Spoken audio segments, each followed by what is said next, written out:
Well, uh, Solstice of Heroes is here. My name's Dr. Cool Whip. Hey, how you doing? This is the end of the first week.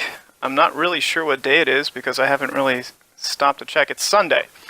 So Solstice of Heroes came out on Tuesday, and it's Sunday now, so that is roughly 5 days later, I think, if I'm good at math.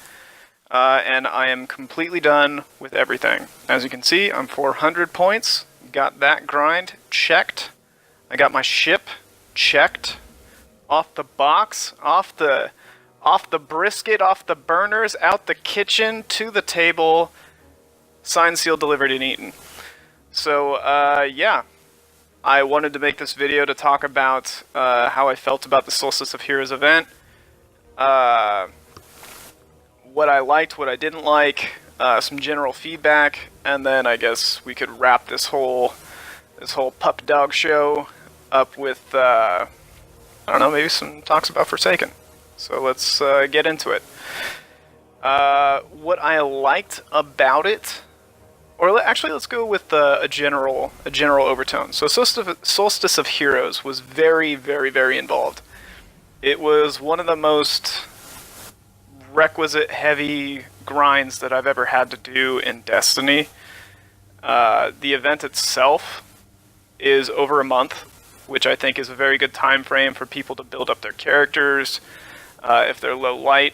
One of the advantages of having the armor be upgradable is that even if you have a really low ranked character, like a level 15 character, you can get a nice piece of armor that upgrades with you as you continue throughout the story.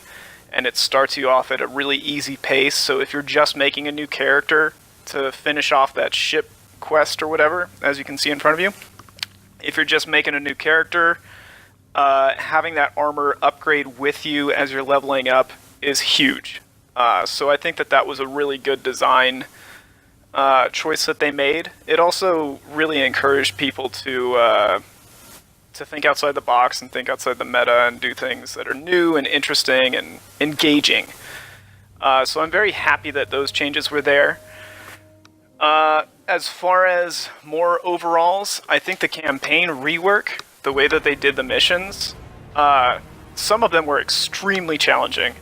The Gaul fight, not so much with my hunter as you're about to see in this clip, but the Gaul fight was one of the most engaging boss fights that I've had in a long time. It required really accurate shots if you were using a sniper rifle to bring him down, and there was a lot of ads, there was a lot of challenge, there was a huge amount of movement that was required to finish this off, and he had pretty good health, and he had a very good abusive combination of abilities that really kept you on your toes and really made you feel like you were in the fight. This is how I think the original Gaul fight should have felt from the beginning. This was just a really superb moment in the Triumphs, or in the Solstice of Heroes events, was the Gaul fight finally feeling like an actual fight. I mean, the hunter kind of laid waste to him pretty quickly. We don't have to talk about that too much, but on my other characters, my Warlock and my Titan, it was definitely a fight. And I've got some other clips in here for you to check that out. But yeah, I liked the general rework of all the missions. I thought they were challenging. I thought they were engaging. I enjoyed that content very much so. Moving on to the overall grind of the gear. Having about 1,500 hours plus logged in the game myself, some of the grind was like, oh god, I gotta go do this now? Alright, well, I guess I'll just go do that. Other times, it was like, alright, that's no problem, I can get that done. And I really liked being able to, or I don't know if I really liked it, but the way that I work mentally, the way that I think about things is, how can I make this the most efficient grind possible? So I set out to do this on my own. I didn't have a fire team. When there was something that required a fire team, like the Nightfall, I didn't solo the Nightfall because it's just easier to do it solo up until the boss and then make an LFG and be like, hey, I'm at the boss, and then get 3 people in here, and then they kill it in like 5 minutes, and then we're good to go. Get the Nightfall done that way. And then go back to your grind instead of trying to set up a fire team and get through it and all that kind of stuff. So yeah, I tried to figure out the most efficient ways to do this. and I got it done within 5 days on all my characters. So I think I did pretty good. But yeah, the challenges were pretty interesting. Some of them were more challenging than the others. One of them that I did not enjoy doing was just because it was tedious. I think the Hunter had some of the most... The Hunter class, in general, had some of the most tedious objectives to complete that felt not really rewarding, but more like, oh god, okay. Now I gotta wait for my grenade to charge so I can get some kills with this, and that took a while. Or now I've got to go do challenges on planets and stuff so that I can get that done. I didn't check to see if the bounties did the challenges. I just did challenges on planets because I thought that was pretty basic. You put on Night Stalker, you go find the chest, you do all that kind of stuff, you're good to go, and you can do your grenade at the same time. If so, facto, benito, finito. Very simple, very straightforward. The super kills were easy to get with the Hunter. I think those were the easiest ones to get. I think the one that took me the longest was the Titan, but I found a pretty good farm over in the... Is it the Hell's Basin? It's over in Futurescape. It's one of the lost sectors in the Futurescape. If you just pop your super right when you see the first bunch of ads, you can get like 10% per run. So I just did that, finished that off. That was really quick. Very good, efficient strategy if you're doing a Titan. Getting your blues up to purple, that super farm that you have to get with solar kills is kind of a little annoying. But in general, I think for the most part, it was pretty straightforward, pretty good. There was a good momentum. You'd get stuff done, and then you'd feel on a roll, and then you're like, okay, well, I can get this done, I can get this done, I can get this done. So there never really seemed to be like a lull in the action where it's just like, alright, well, this is going to take fucking forever.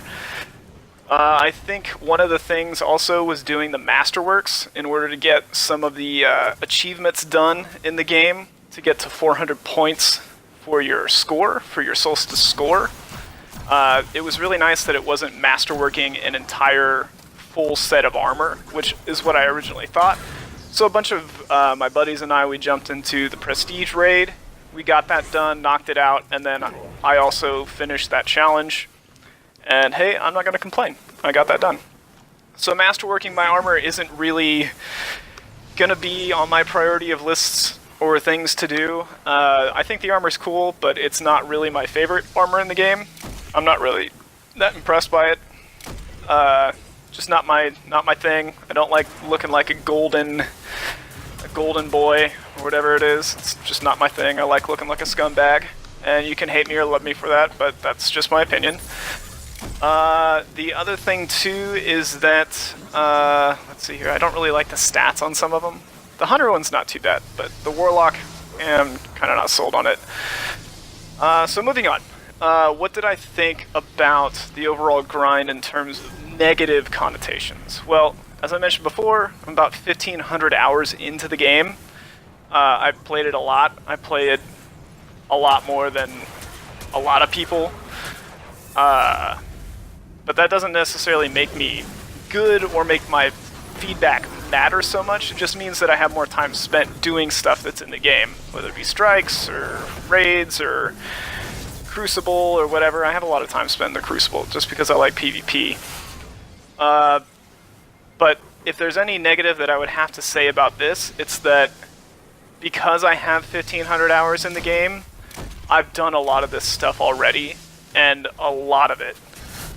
But that's not a complaint that a lot of people are going to have. That's just more of like the burnout factor waiting for new content. So I'm not really going to say that I have any real negative feedback towards the game. I love this game. I love this game a lot. I wouldn't sink 1,500 hours into it if I didn't love this game, and I wouldn't be making this dumbass video if I didn't love this game. But when you burn yourself out of something, you're going to be tired of it no matter what it is, and no matter what's on your plate. So I think the only negative thing that I had was being an active player that's providing feedback to Bungie about activities and other things, and being active in the stream and constantly playing myself. It was just the burnout factor. And then having to do that over and over and over again. One of the nice things, though, that was in the grind that coincided along with upgrading the armor was working on some of the masterwork cores for the exotics that I haven't just rushed out of the gate to get done. I finished up my Acreus one. I got my Acreus one. And that was fun. I did that in PvP. Then there was the Sunshot one. I'm really close to finishing up the Sunshot masterwork with this, and I'm also pretty close to doing the Braytech Polaris Lance one too. I'm almost done with that one too, and I did a lot of those in the strikes and in the missions and things. So that was another upside to doing this grind, is that it helped me finish out and round out some of the other stuff and content that I hadn't been mainlining for, beelining for, running down the track as fast as possible for, just get it in there, kind of content. I just kind of wanted to take my time with that stuff. And I got some of it done here, and it was nice. And I will mention that the Acreus Catalyst is fucking stupid good. It's so fucking good. I don't even know how to explain how fucking good this catalyst is. Anyways, moving on. More content-ish. I liked the way that they redid the missions. I think the new ad changes and ad locations and mechanics were very interesting.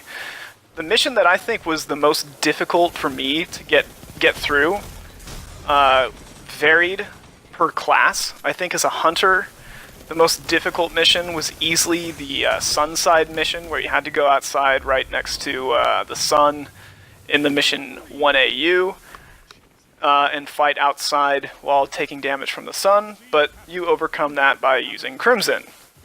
With other characters, I was using something different. I was using something like the Colony, so that I didn't have to fight for position to lane out something. I could just shoot in the general direction and let the Colony grenades take care of it. But as a hunter, I found that it was more effective to use Crimson because the recovery and all that kind of stuff was just so low that it was more efficient for me to do that. So I liked having the strategic aspect of hunting down a different strategy to accomplish a different mission for a different class. I also liked that the missions themselves, or in general, the achievements or the challenges that were set before you varied from class to class. They weren't necessarily the same thing. Again, I mentioned this earlier by saying that hunters seem to have some of the more tedious challenges presented to them, and I think that that's okay. I can't even remember what the Warlock ones were because I did that first. I had a low light Titan, I did that second, and then I had a high light full completion Hunter or whatever, so I saved that for last, so I'm fresh off of the Hunter. But I did enjoy this, for the most part. I feel accomplished, I feel proud. I definitely feel like I'm ready for Forsaken and whatever is in store. I think that the precedent that this event is setting in terms of future content is very good. It's very rewarding in that we can expect in the future more challenges that are on this par in the sense of lengthy, highly involved, challenging content that not everybody is going to get to the end of. And I think that's good. I think that's a good thing. Much like for me, Claymore, slightly out of reach for me. I'm not going to be able to get my Claymore, and I have accepted that fact. But I knew that I'd be able to finish all of this. And I think that having pursuits in the game that are so challenging to get your hands on that not everybody can get them is one of the best decisions that Bungie has been making as far as content is concerned. And I really did enjoy the direction that Bungie went with the Solstice of Heroes event. I think the armor is good. I think the challenges were good. I think the general philosophy of the event was stellar. So I hope you enjoyed the video. I hope you enjoyed my feedback. I hope you enjoyed what I had to say. And even if you disagree with me, you're still a member of the community, and I love you. Have a good day, have an awesome weekend, and enjoy the Solstice of Heroes event.